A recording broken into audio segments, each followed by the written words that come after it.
রবিবার ছাড়া সপ্তাহের অন্য দিনগুলো কর্মব্যস্ততায় কাটালেও এই দিনটি পাড়ার বাচ্চাদের সাথে গল্প বলে কাটাতে খুবই ভালো লাগে।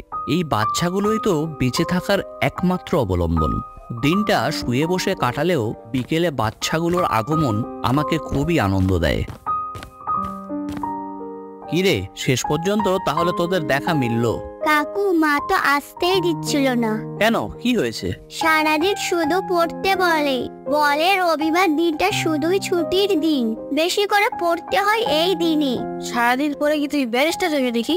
এই তোরা চুপ কর, কাকু তুই গল্প বলবে না?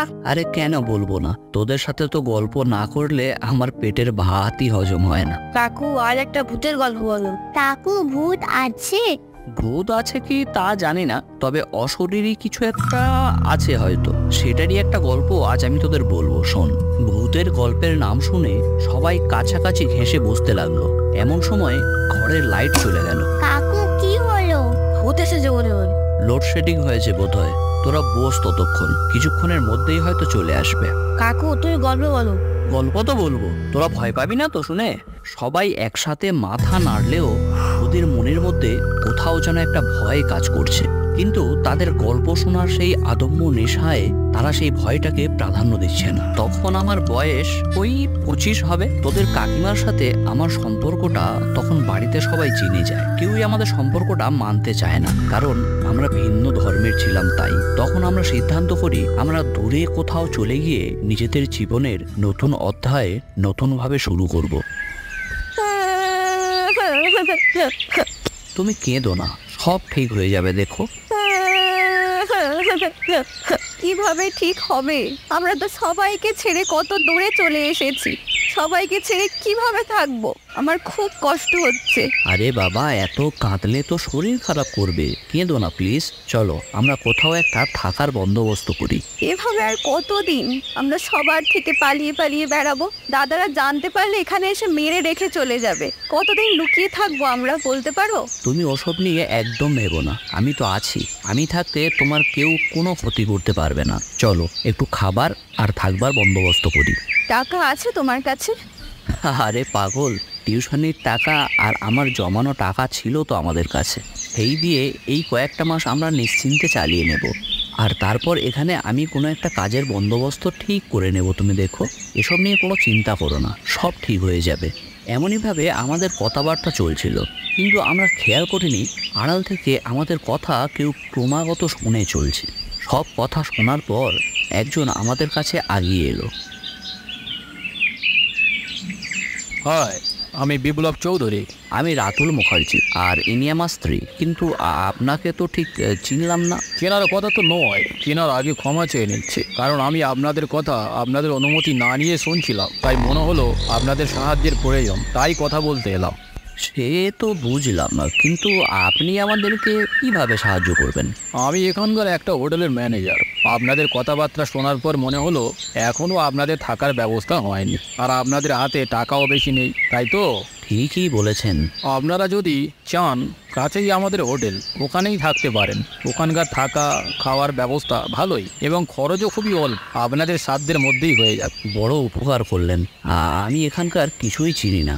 আপনি কোনো চিন্তা করবেন না, ওখানে চলুন, কয়েকটা দিন কাটান, তারপর দেখে শুনে কোনো একটা কাজে ঢুকিয়ে দেবো আপনাকে। চলুন এখন যাওয়া যাক। চলুন চলুন, এমনিতেই পেটে দাবানলের আগুন জ্বলছে। ঠিকই, চলুন। খাওয়া দাওয়া সেরে লম্বা একটা ঘুম দিলেই শরীর চাঙ্গা হয়ে যাবে।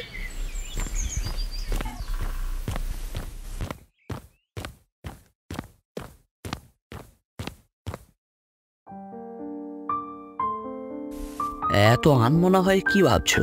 কিছু না। খাওয়া দাওয়া করে এবার একটু বিশ্রাম নিয়ে নাও। কোনো ভাবান্তর না দেখে ঘুমিয়ে পড়েছিলাম। সন্ধ্যাবেলা বাইরে এসে ম্যানেজারের সাথে কিছু কথা বলে একটু এদিক ওদিক ঘোরাঘুরি করে আবার রুমে চলে এলাম। আমি ঘুমিয়ে পড়েছিলাম তাড়াতাড়ি, কিন্তু তোদের বৌদি তখন ঘুমাননি। হঠাৎ হঠাৎ ছাদের ওপর থেকে কেমন যেন হাঁটার আওয়াজ আসছে। মনে হচ্ছে কেউ যেন সেখানে কাঁদছে। প্রথমটা তানিয়া এটা তার মনের ভুল ভেবে নিলেও যখন আওয়াজটা বাড়তে থাকে তখন তার মনে ভয় জোট বাঁধে।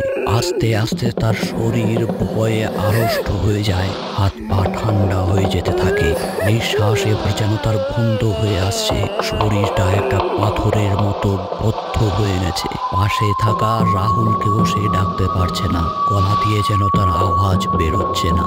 সেই দিন সারা রাত যেন তার দুঃস্বপ্নের মতো কাটলো।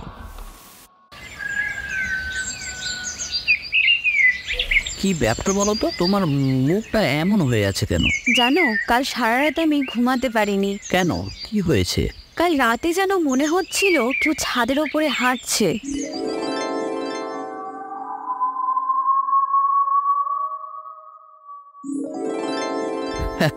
ওসব তোমার মনের ভুল, এমন হয় নাকি? কে হাঁটবে রাতে ছাদে, আর কেই বা কাঁদবে? কাল সারাদিন তোমার উপরে অনেক ধকল গেছে তো, তাই এসব ভুলভাল মনে হচ্ছিল তোমার। না, কোনোটাই আমার মনের ভুল না। আজ রাতে তুমি আমার সঙ্গে জেগে থেকো, তাহলেই বুঝতে পারবে।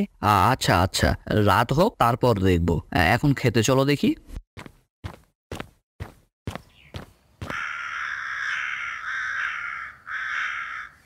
গভীর উৎকণ্ঠায় দুজন অপেক্ষা করছি, এই বুঝি কোনো আওয়াজ শোনা যায়।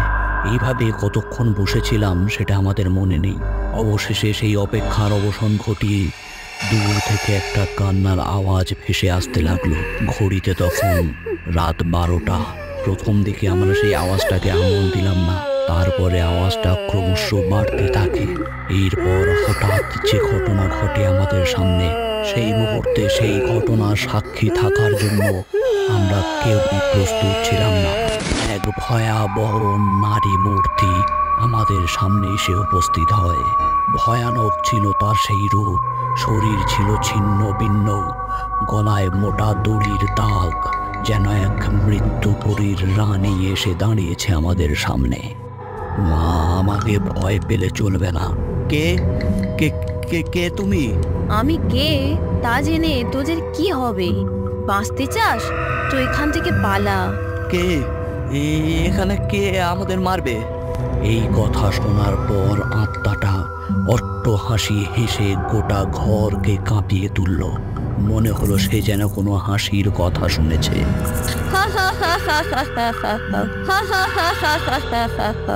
যে তোদের এনেছে এখানে। তুমি কি ম্যানেজারের কথা বলছো? তাছাড়া আর কার কথা বলবো? তোমার শরীরে এত ভয়ানক দাগ কিসের? সব বলবো যদি তোরা আমাকে সাহায্য করিস। কি রহস্য? আমরা তোমার কি কাজে আসবো? হয় তোরা এখান থেকে পালা, না হয় তোদের হাল আমার মতোই হবে।